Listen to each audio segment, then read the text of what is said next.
With the Switch 2 Direct a mere day away, yes, a day away, I wanted to look back on the life cycle of Nintendo Switch 1. So I thought maybe I could look back on each year of Nintendo Switch 1. So today, I am going to be looking at my favorite games from each year of Nintendo Switch. So without further ado, let's go all the way back 8 years ago, all the way back to 2017. The launch year was great for the Switch.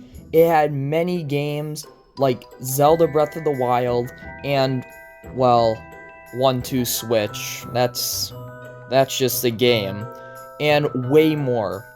But I had to go with, for the launch year, had to pick Super Mario Odyssey. This game was so awesome when it first came out, with that Mario mascot traveling around the world for the big launch of the next 3D Mario game we've all been waiting for. Then it came out, and when I got it in 2018, the capture mechanic blew my mind, and the kingdoms were just so beautiful. From the Cascade Kingdom with the waterfalls and everything in it, all the way up to the moon in the sky where you fought Bowser with a punching hat. That was awesome. They all had something unique to them in some way or another. But my only complaint with the game was the Broodals. They felt too much like Koopalings still, with the 3-hit mechanic and everything.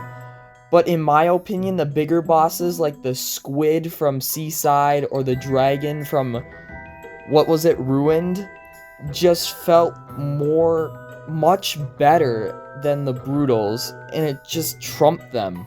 Like, I forgot about the Broodals, and that's such a good thing in my opinion.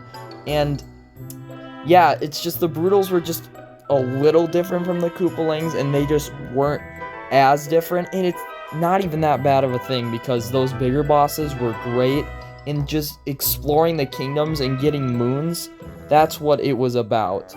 But with that said, Super Mario Odyssey was such an amazing game to come a couple months after the Switch release, and I cannot wait to see what the next 3D Mario has in store for us.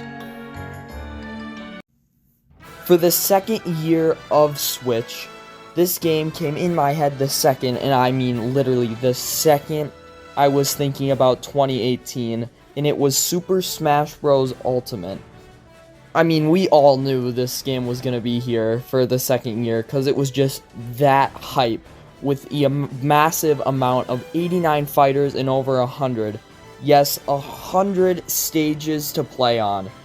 This game was so hype the first time we saw it, knowing Inkling and Inkling Boy was gonna be in the game, and the reveal after reveal of new characters, not even just the DLC, just new characters in general, with King K. Rool from the DK series and Ridley from the Metroid series, and seeing returning characters as well, like Mewtwo and just others. I will be honest though, the game did not have the story mode we were all hoping for, kind of like a bigger, better Subspace Emissary, as I'm aware of. You can love the story. It just wasn't my type of thing. But hopefully, Smash 6, whatever it's going to be called, lives up to the hype and has way more, or just reboots the series, which would be great for Smash 2. Just give them a whole new moveset. But just some new stuff for Smash 6 that's all I'm concerned about, because Smash Bros. Ultimate was such an amazing game. For 2019, this may be an odd choice, but it probably isn't. It really isn't. I'm gonna have to go with Luigi's Mansion 3.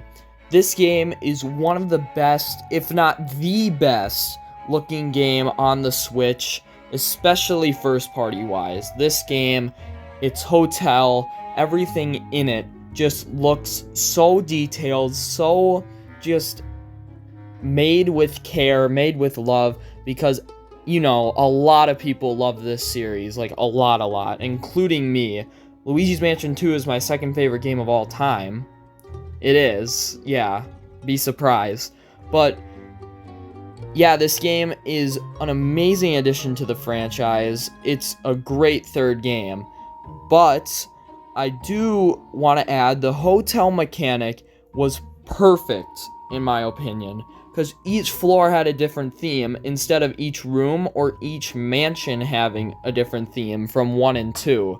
So each theme could get expanded into something greater and something bigger. And Luigi's new partner, Gooigi, got added to this game. I love his addition to this game, like, really like his addition to this game. Because he can just slip right through the wall, and he can just help Luigi with the little things, like do a different task while Luigi's doing one, or lift a bigger item with his type of plunger. He is a perfect addition to this game and adds a little bit to the puzzles and stuff like that on each floor. And the boss ghosts are back. They're kind of like portrait ghosts, kind of not, but they're like better than 2. Way better than 2. Like 10 times better than 2. So yeah, and they're really fun to fight still. Great new ideas for each boss. They are perfect too. King Boo is just as menacing as in the last 2 games, and yeah, he's willing to take down the whole hotel at the end of the game, which is cool. Gives you a 3-minute timer. And yeah, this game is easily my favorite game of 2019, and I love coming back to it every like October because, you know, it's a ghost game. For 2020, for the 4th year of Switch, by the way, this is probably one of the easiest decisions I've ever made in my life. It's that easy. I had to pick Animal Crossing New Horizons. I will be honest though, I got this game in January, and I already have 150 hours on it, because it is so fun to come back to every day, after day, after day, to see something new on your island, to look at, do, and create every day. But we all know this game came out at a perfect time, because this game came out during the starting process of the COVID-19 lockdown. Those were some days, weren't they? Yeah. Well, this is the only way people sort of could have had their normal life. And yeah, this game was perfect for it. And this is why this game was the second best-selling game on Switch. And it was a perfect game for lockdown for sure. And personally, getting it in 2025, I still love it a lot. For the 5th year of Switch, in my opinion, it didn't have the best of title lineups, especially first party, but it did have one game that I really liked, and that one was Super Mario 3D World plus Bowser's Fury. This game was my first of many Wii U games, because I never owned a Wii U, like many people. So I played games for the first time like Tropical Freeze and Mario Kart 8, or 8 Deluxe as the whole world knows it now. Like they were brand new games, and this game was no exception, because again, it was a Wii U game. And when I knew it added Bowser's Fury, I knew I had to buy it because it was something new. Either way, it would be something new. And it just looked really fun to me. In this game was a sequel to 3D World, which I had played before. So, it's basically like that, just bigger, better, more characters to play as, all that snazz. And you could tell it was a sequel because it had 2D-like levels, right? Had some very 2D-esque bosses too, like Boom Boom, Pom Pom, and those unique ones, which still felt, you know, like a regular old Mario boss, 3 hits, dead, that type of thing. And it had a very condensed hub world, which, you know, you walked around, had little jumps, but you didn't have much control. And then the real fun begins when you start this open world game that was called Bowser's Fury. This game was fun to play through, really fun to play through in my opinion. And it was the first game I actually ever 100%ed. And that's when I started, 100%ing games, because that one was short, quick, easy, and just fun to play. But the kicker was those giant boss battles where you played as the giant cat with the heavy metal guitar in the background, just making you feel like the coolest person in the world because you were fighting a giant Bowser, and then you 100% the game and you get this giant battle at the end. And this game was so fun to play through, both of them, by the way, both of them. And yeah, if you haven't gotten this game yet, highly recommend you go get it. It was super fun, and I'm glad I picked up this one. 2022 was a great year for Switch. It gave us the Booster Course Fast for us Mario Kart fans, gave us Kirby and the Forgotten Land, which was the first 3D Kirby ever made, but a game that got me into a franchise was released that year, and that is Splatoon 3. The second I started this game, I was playing Turf War non-stop, and it was so much fun to play. It also had some of the best music Nintendo has ever made, in my opinion, like Clickbait and Sandy Side Up, and many, many more. I love Salmon Run 2, love it with a passion, and it was so fun to play with 3 other random people online, just getting Salmon, ranking up, super fun to play, upbeat, super intense, and it was so fun. Oh, and the story, love the story mode in this game, super fun. Love how they used the, the TV announcers as the bosses. Thought that was so smart. The bosses, in my opinion, are great too. Not even just like the characters, like how you play them. But it's crazy to me how it came out 3 years ago already. And yeah, it's just crazy. I'm stuttering so much because it's just, I can't even imagine it. 2022 is that long ago. And we get Switch 2 Direct tomorrow. It's going to be a great day. And I still play it in 2025, and it is super fun to play. And if you haven't played Splatoon in general, highly recommend you play it. And I'm going to still be playing it until the Switch 2 comes out. This year got me into another amazing Nintendo franchise. 2023 gave us one game that I loved a lot, and got me into a series that I now love a lot. And that game is Pikmin 4. This game is so calming to play, just like Animal Crossing, especially when you're roaming through these worlds as a small little guy, and you just see stuff from a whole different perspective. Giant pillows, giant like stoves, and things like from the house world, the big house.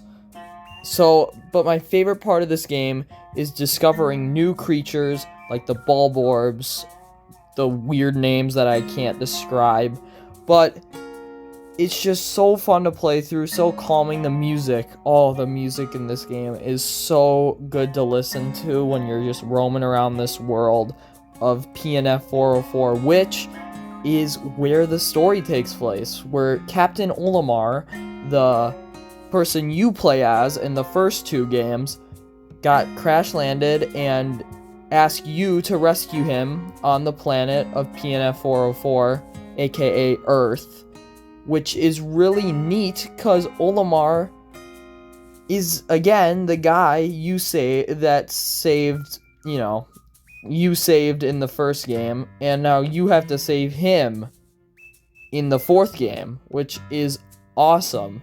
So every Pikmin in this game has a strength that makes them really different from each other. Like, red can walk through fire, blue can swim, yellow can touch electricity, etc. But in the short sense of things, this is just a very calming game that every time I go back to play this, I go back to 100% every time, because it is so worth playing this game to 100%, because you can just explore so much and it's all your free will, and it's kind of like mini open world. So that's why I picked this game to be the best game of 2023. For the final major year of Switch that I'm going to cover, I went with another remake, and yes, it is another Mario remake because there were too many of those in 2024. But out of those, I picked Paper Mario: The Thousand Year Door. Remaster, by the way, not remake, more of a remaster. Each chapter in this game gets you to feel more invested in the story and gives you a way bigger motive at the end of the game to beat the final boss and beat those robotic dudes that I did forget the name of, and I'll probably edit that in. And each chapter is giving you a crystal star that'll get you to unlock the 1,000-year door, which leads you to the final boss of the game. And yeah, that's basically the main story of it. My favorite chapter, by the way, is number 3, where you battle all these enemies until you get to the highest rank and beat Rockhawk, the Hawk. And it's just such a fun story. It gets you so invested in the story. It's really a very story game because it's an RPG. One of the many Mario RPGs that I have played before. It's probably my favorite Paper Mario I've played yet. It's so fun, and it's just such a phenomenal game. The partners are all unique, and they all have like you get to know them throughout the story. That's what I'm trying to say. Like Koops right here, Goombella right behind Mario, and they all have a unique little trick they have, and it's just super fun to use them. So, and I'm glad they added these partners in this game, because the new ones don't, and this is an older one, so I'm glad they remade this one for sure. Well, here we are. One more day until the Direct that we've all been waiting for like what feels like 3 years now, which it probably has been. I cannot wait to sit back, relax tomorrow morning, and watch the new Mario Kart roll onto my TV screen. If I react to it tomorrow, I do. If I don't, I don't. But I cannot wait for tomorrow, and you guys probably can't either. The Switch has had an amazing run, and I thank it for that, because that's basically been here my whole life, basically. So, I thank the Switch a lot, and, well, without further ado, thank you, Nintendo Switch, and peace out.